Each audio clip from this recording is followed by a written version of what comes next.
Welcome to Beyond the Focus. I'm Mindy McIntosh, here where clarity is going to meet confidence. Today, we really want to take you beyond really what we're talking about. It's not just about retirement. So here at McIntosh and Associates, it's more than numbers. We need to talk about living your life to the fullest. You've worked so hard to get to where we all are today. Most people talk about their days being fully packed. So we really want to be able to come together, share with you real stories, give you great insight, and just practical tips to make sure we're living a journey really full of steam and energy. And today, welcome, we have Tom Siomades here with us in office. He flew all the way from out of state yesterday just to come in and share some insights with us. He's going to be doing an economic update with us here at Northwood University tonight. So, Tom, share with us a little bit, what are we seeing for current economic status and just, where you're kind of feeling like your journey's taking you to? Yeah, I mean, it feels like, I can't believe 2026 is over practically, right? I mean, we're at Thanksgiving. If you look at it, it feels like we've gone through about 3 years in the first 3 quarters, right? Yes. Nobody believed that the market would do as well as it did, but then everyone feels horrible about the market because there's so many ups and downs. On the economy side, I think, people need to kind of check their immediate gratification. Yes. I mean, we've had a new administration for, 9 months now, and everyone's like, you just saw a poll, everyone's complaining about how things aren't getting better. Like, you can't undo the stuff that's been done that quickly, and especially when you have, one side or the other digging in really hard to try to prevent you from doing whatever you need to do. So I think it's a mixed bag right now. I mean, I look at gas. Gas is inexpensive. That's great. That's come down quite a bit. We don't have the egg problem anymore, thank God, You can do chicken sounds, right? But I mean, it's like, that's kind of one of those annoying things. You go to the store and you see a dozen eggs at $6. That kind of pisses people off, right? So, there's that. But, people that expect prices to go back to where they were 5 years ago in 9 months, first off, it's not realistic. Second of all, a lot of that stuff that's happened to this point to get prices where they are also not, you can't really unwind it. Like, if you hired somebody, remember for a long time people talked about the $15 an hour minimum livable wage. People are making a lot more than $15 an hour now. So what are you going to do? You're going to come to me and say, hey, Mindy, thanks for coming back after COVID. Really appreciate you. We'll pay you $25. Then they're going to pull you in and say, oh, by the way, I cut your pay back to 15 or 10. No, right? You can't do that. So that gets passed on to people in the form of higher prices. And unless you want a severe recession and people lose their jobs, then you're talking about a situation where, that's really bad for the economy. So what's the logical path forward is to try and grow the economy so that keep prices kind of where they are now and get at their high, but make more so you can have a better, so you have more to spend on. It's kind of like, remember the first mortgage you ever took out? Oh, I do. It was like, my God, this is like the biggest payment I'm ever going to have in my life. Sign a book. Right. And you're like, how am I going to afford this? How am I going to afford this? Right. But if you're smart, you can get an adjustable rate one, you got a fixed one, right? Yes. A couple of years later, you made a little bit more money, you got a promotion at work, et cetera, et cetera. That didn't feel so bad. That's kind of what you need to do with higher prices. It's like, yeah, it stinks right now, but if we grow the economy and people start making more money and keep prices where they are, then all of a sudden the affordability component of it goes away. So I think we're up in the air. You got the Fed. I don't know what they're going to do. Right. It seems like there's a lot of friction between Trump and Powell. Oh, so much, yeah. So I don't know whether he's just digging his heels in, but like the economy, if everyone's saying the economy's not great, and you're seeing, the stock market going crazy, kind of a predictor of the future. Sure.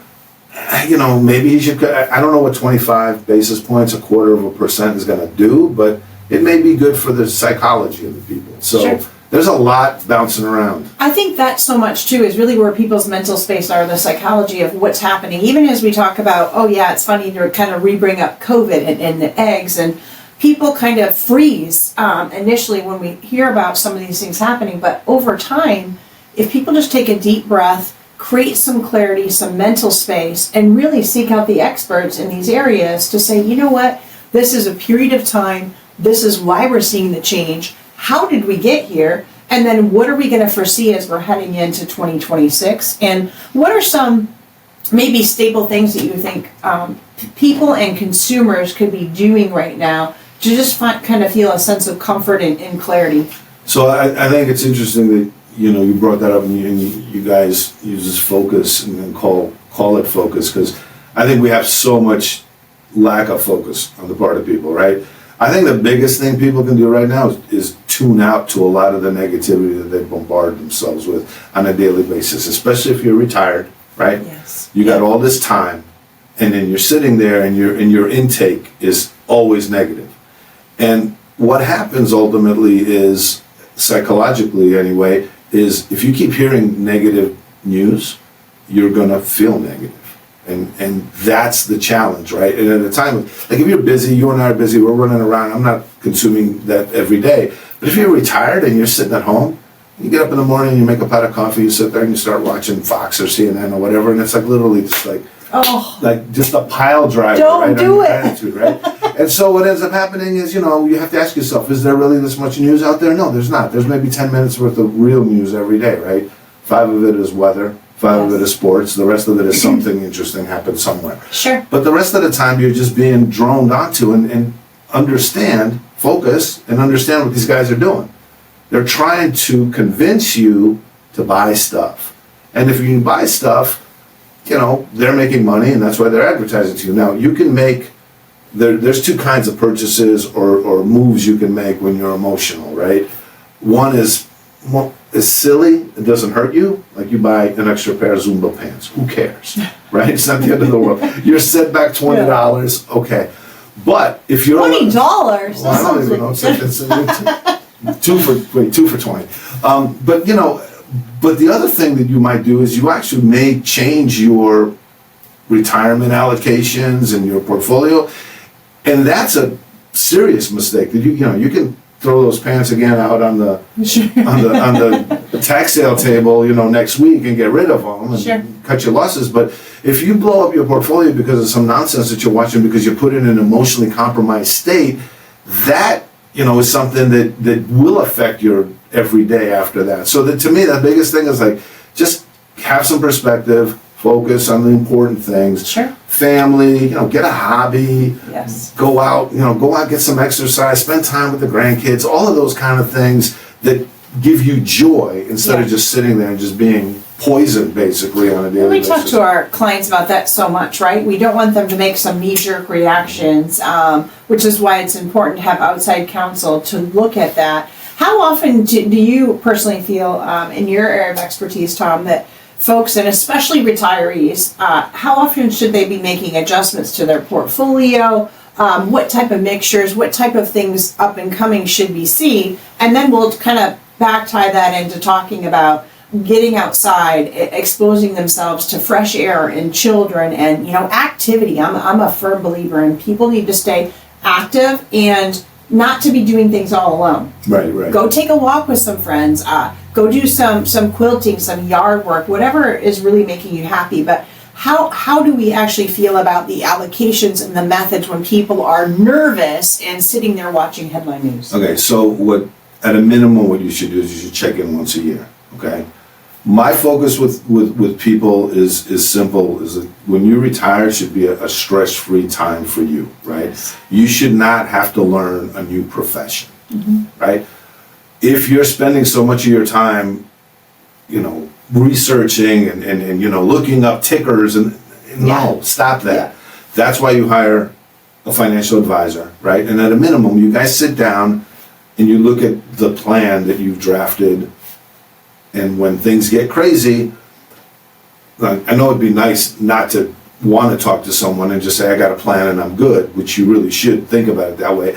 But instead of learning all the mumbo jumbo and the language of investing, you really should focus on what your objectives are and what your goals are, right? And once those are sort of embodied in a plan, when things go crazy, you pick up the phone and you say, hey, Mindy, am I still on track to meet my goals? Sure. And if the answer is yes, you don't have to worry about what little doohickey is in your portfolio that you might want to tweak. You just go about the things that you're going to talk about in a minute about getting outside and doing stuff. Now, if there is a significant event during the course of a year. Sure. And I was talking to, Nolan a minute ago, and I'm like, dude, I can't believe how fast the years go. Remember we were like 10, 11 years old, a year seemed like an eternity, and now it's like literally boom. And it feels like we're, whether you're signing up for Medicare or all this other stuff, it just seems more taxes, it just keeps coming and coming and coming. But that's all sort of the normal pace of things and should just probably be covered in an annual meeting. But if you have a significant event, like maybe your spouse passes or something, maybe if you're younger, a parent passes and gives you money. I mean, that's a time to check in again. But to me, I think once a year is fine. And like I said, if things go crazy, you guys are there to pick up the phone and have a conversation and say, hey, we've got a plan. We're executing on the plan. You're still on track. And then, you feel good and you go about doing what you're doing, and then don't watch this stuff on a daily basis because you'll drive yourself crazy. Oh, yeah. And it's so great. I feel like our customers and our client families, they need to live their life, right? Yeah. So they need to reach out to us. Yes, we do a lot of educational events. So they can come in, continue to have information, join with other loved ones and friends, even for just fun gatherings that we do together. It always gives them the opportunity then to ask some questions, maybe bring up something that they've seen or heard. As you come into different times of the year where you're around folks, whether it's spring or summer or holiday time, it's always a time where you're kind of getting back together.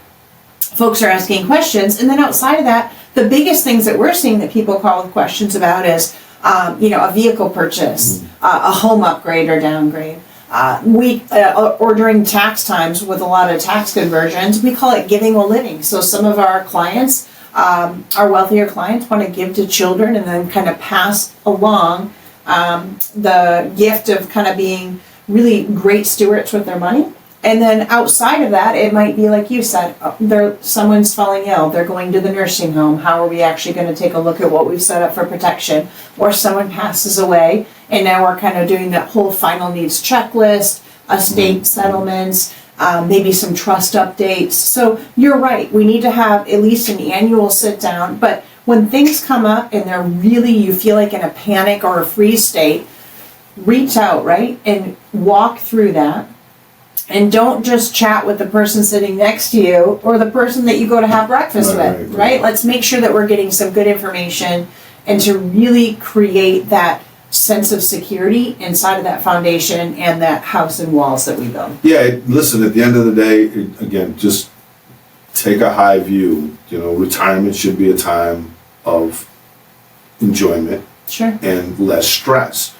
Now, the things you mentioned before, changes in personal situations with, folks going to nurse. And those are all things that are unavoidable. I mean, they all happen in the course of time. But age, if you're healthy at this point and your spouse is healthy and you're living a pretty good life, don't complicate it, right? Just enjoy that part and just know that the other things are going to come down. But you do have a team of people that, the most important thing for me is like when you engage a financial advisor is you have someone you can trust. Sure. They kind of become a member of your inner circle. Yeah. The guy at the coffee shop, he's great. I'm sure there's a lot of opinionated people out there that are going to have something to say. I mean, it's America, right? I mean, you should be able to say what you want. But at the end of the day, if you are confident in your plan and you know that there's people helping you execute it, you shouldn't fall victim to that kind of stuff. And I think a lot of these, a lot of guys tell you what they're going to do, but they never do it themselves, and then you end up making the mistake, and they're like, I was just kidding about that. I'm like, So to me, again, I said, look, once a year, perfectly fine, everything significant happens. Understand that having a conversation with your advisor when things are wonky is healthy. So at least, because when you're informed, you make better decisions. Yes. And you're not letting, the media make it for you, and then you're walking away with someone else's opinion. It's your own opinion. So. Yes. They need to have a plan and some good structure, because then with having a plan, they can do the things that I think are so much more important, right? They don't need to go and learn a whole new language, so to speak, or a new industry. They need to be treating their one mind, one body, one soul while getting out and doing things either they enjoy to do, or while they're still healthy and active enough of a lifestyle to go play pickleball, go shoot around some baskets with your grandchild, go watch them at a football game, continue to get out and about and get out of your home, so then that way we have other people to communicate with, to share our lives with, because in the blink of an instant, things change. And we always know things are going to change. And I agree with you, Tom.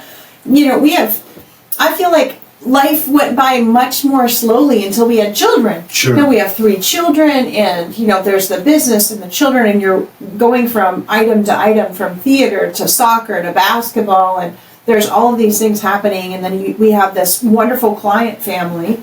And to me, life is so positive, and there's so much to look forward to. But to some, they just need to make sure that they're connecting, because time passes by so quickly.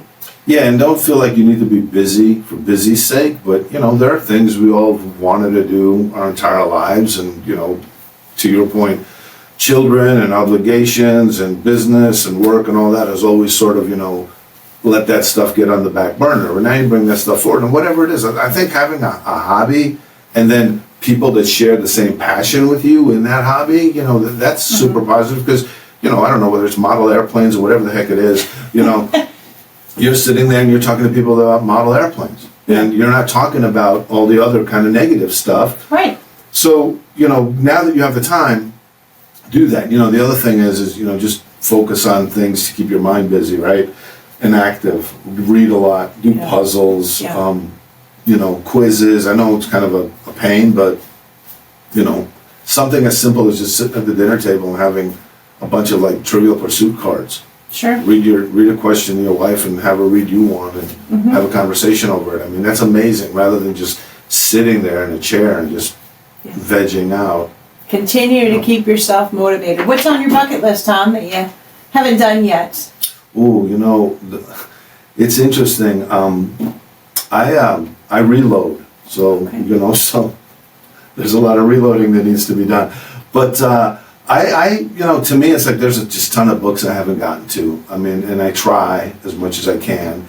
But and also the feel of a book. You can keep this Kindle nonsense, right? Yeah. I like a real book, and it's hard when I travel. You get yourself a big fat book.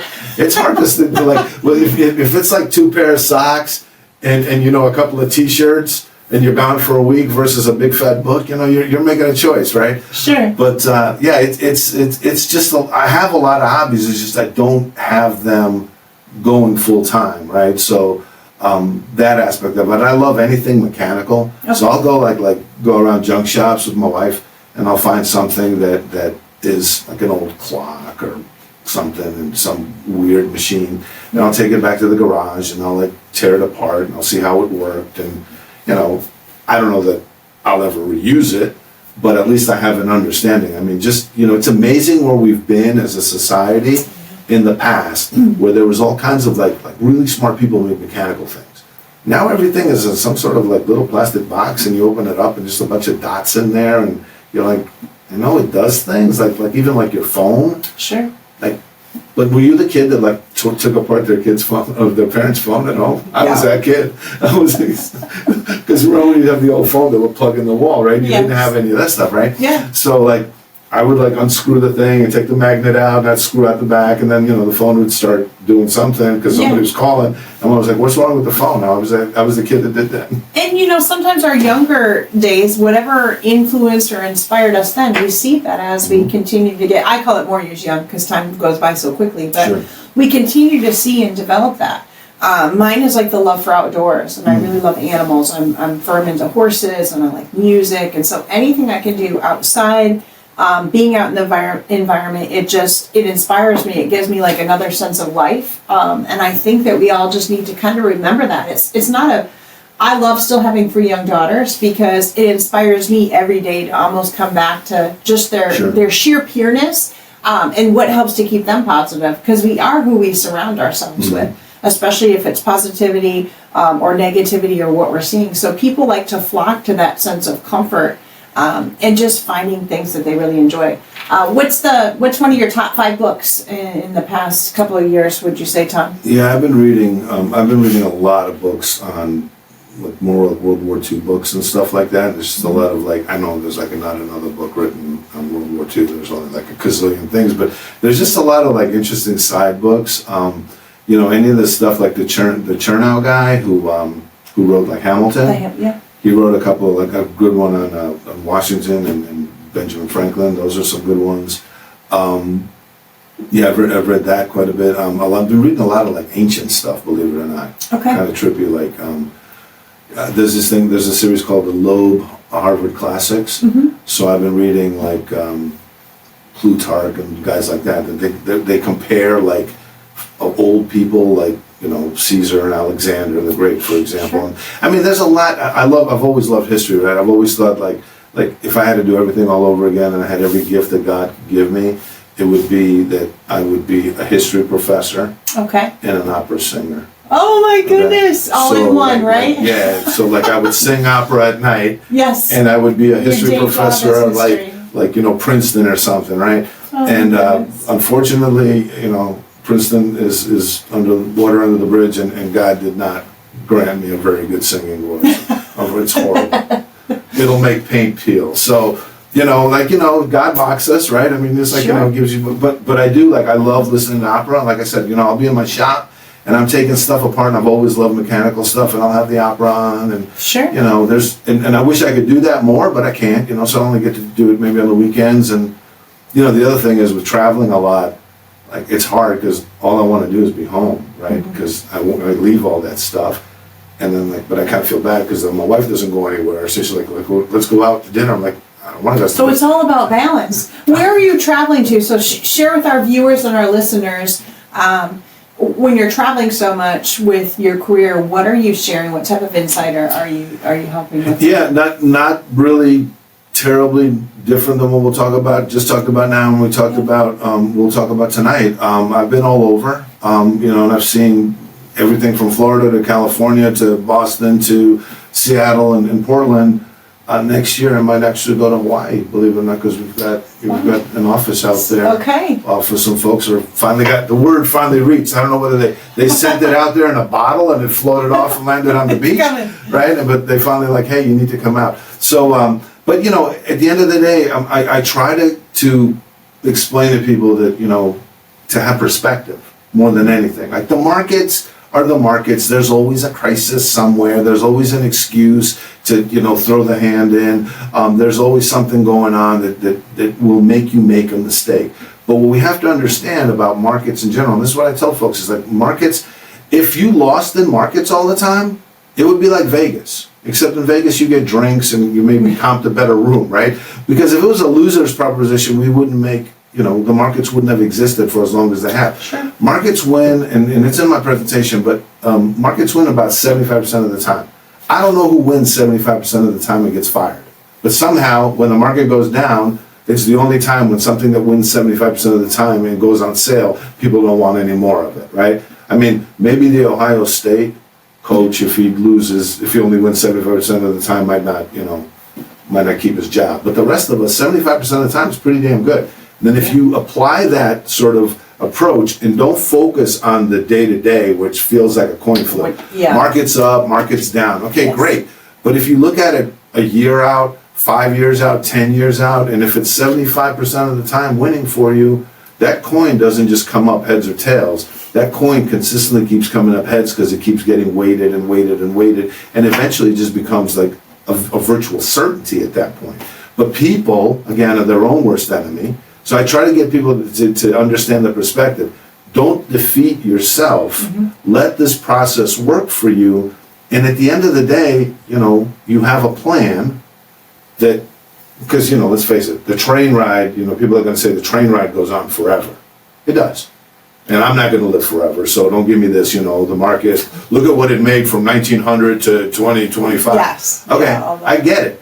But you're also on that train with a fellow traveler, a co-pilot, if you will, that's going to schedule when you're going to pull the stop for the train to get off. So if you've got a plan, right, you can move money around in your financial plan and say, okay, we made some good gains here, let's move it over here and make it less volatile, right? Here's money for my long-term, my grandkids' college or my, whatever, my church that I want to give money to or whatever. You maybe leave that more aggressive. I mean, that's the whole point of the plan, right? So yes, the train is moving and it's in your favor, but you're not at the mercy of the train, right? At some point in time, you make those decisions. So I tell folks that, and I also tell them, listen, you know what? There's a lot to complain about, but have some, have some focus. Don't have this like, immediate gratification thing. And think about it. We live in the most advanced country. It's 2025, almost 26. We live in the most advanced country in the history of humankind, right? You literally have all knowledge and history in the palm of your hand, okay? Think about it. You're young, for the most part. I mean, we're living a lot longer, right? You're healthy, you're retired, you have time, and you have assets. I don't know what else you could ask for. I mean, maybe a better singing voice for opera, but outside of that, I mean, but you have to be grateful for the things you have. And the funny thing is, listen, this is a week before Thanksgiving, right? And we're supposed to sit around the table and give thanks, right? Yeah. And I mean, I don't know what there is, but if you get caught up with the petty stuff, with the nonsense, and the social media and all that kind of stuff, and that's what I try to drive home to folks, to just take a step back and just do an inventory, the good and the bad, and you'll find out there's a lot more good than there is bad, or the bad that there is really insignificant compared to the good. So there's so much to be thankful for. And even when things are going on in your life, there's ways to say, you know what, it could be so much worse. Mm-hmm. It could be so much worse. And this is just a period of time. In time, too, this will change. My mom shared with me from the time, as young as I can remember, she would say, Mindy, in time, too, this shall pass. Sure. And I really have kind of continued that through my life, and even raising children, helping folks navigate through great times and tough times here at the office, because really our clientele is like a member of our family, right? They're in part of our pod, and so we do need to realize that we have so much to be thankful and grateful for. And you're right, we live in a country where we have so much freedom and so many things that we can actually do with our time, energy, talents, values. And it's so wide, strong, and accepted, right? So it's so great to bring such that dimension in and just realize what we should really be grateful and thankful for. And to make sure that we're making the most valuable use of however we feel with the time that we have. Yeah, I mean, you touched on it. Attitude is so important, right? So if you have this 2:00 in the morning, can't go to sleep attitude, you're going to feel bad. Mm-hmm.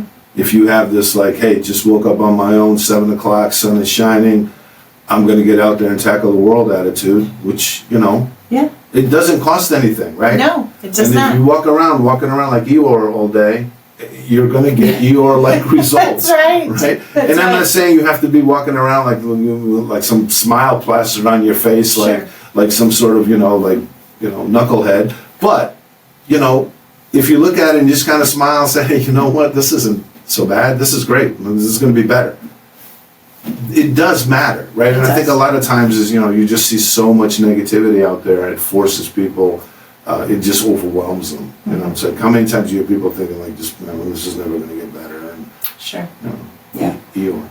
But it will. It does get better, and time does help, I think. And the sun actually does shine on you. The sun shines. If Eeyore actually looked, the sun in those Winnie the Pooh books, the sun shines a lot on Eeyore, but he never notices. And if you can just share, so sometimes if you just kind of get out of your own comfort zone and just share a little bit about what's on your mind or what you might be worried about, or what's kind of pulling on you, if you can share that with someone that you love, or even maybe sometimes someone outside of your circle, it does kind of help bring it to fruition as well.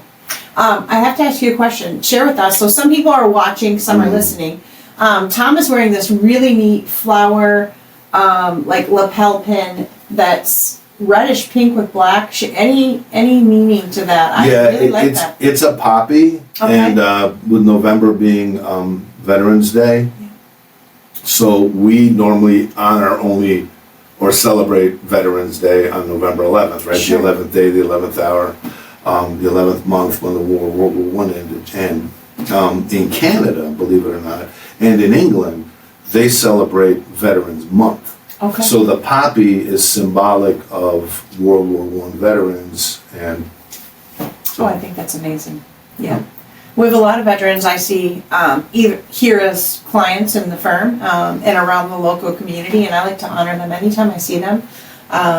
Such a great pivotal moment, I feel, in our history that is just incredible, and it is a great way to kind of show your support of that. And if you ever get to Kansas City, they have the premier World War I memorial and museum. Okay. It's really awesome. It's in downtown Kansas City.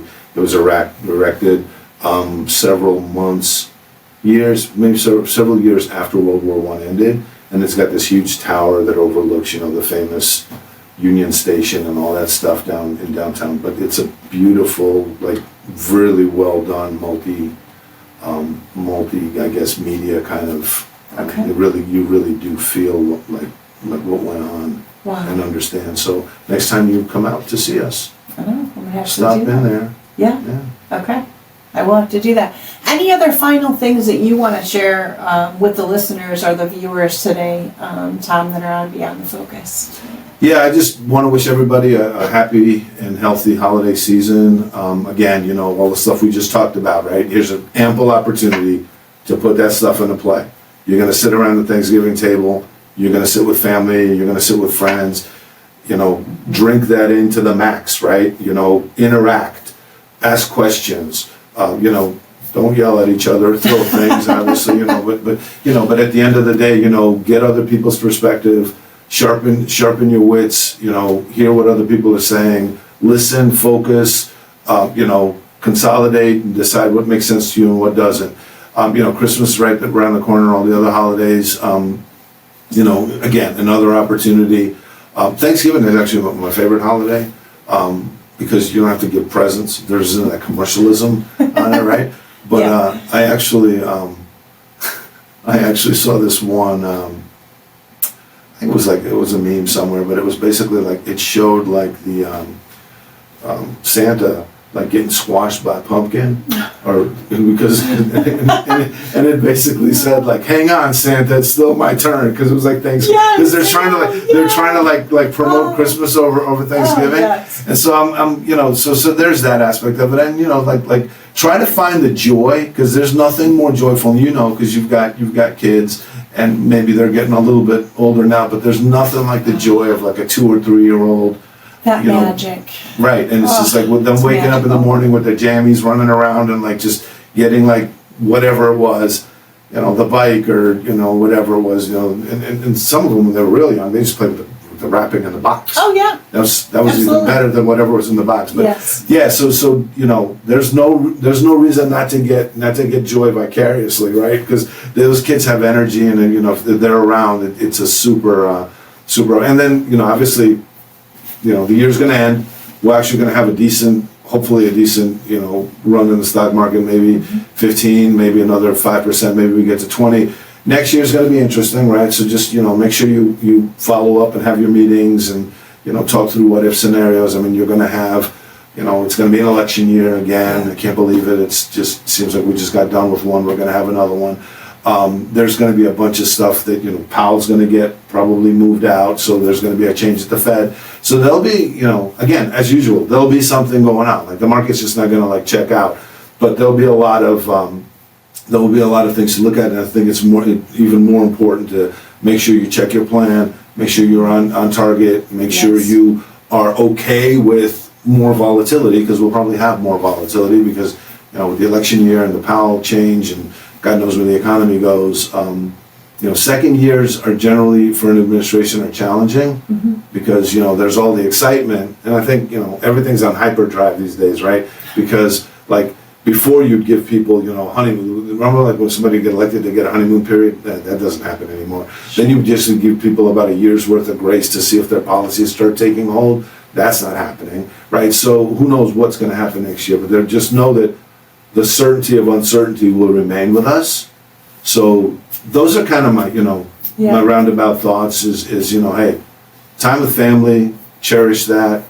Just understand that, finances will be taken care of because you've got a plan, and guys like yourself and Nolan are making sure of that, and try to live more purposefully and stresslessly. Yes. Live with purpose and joy. That does kind of round it out. It's really, really important, I think. And thanks for all of you for joining this episode of Beyond the Focus. try to keep your sights clear of what really truly matters. If you enjoyed this episode, please feel free to rate, follow, and share this. Go to wealthmichigan.com for any other episodes. Share with others. Have a wonderful week, and be sure to love on one another. And timing is always key. Don't wait till tomorrow. Seize today with every opportunity that you have to check one more thing off that bucket list. Share with someone else a message of love or hope, and we hope you have a great day. We're signing off on this episode today, and thank you so much, Tom, for joining us today. Thanks for having me. I appreciate it.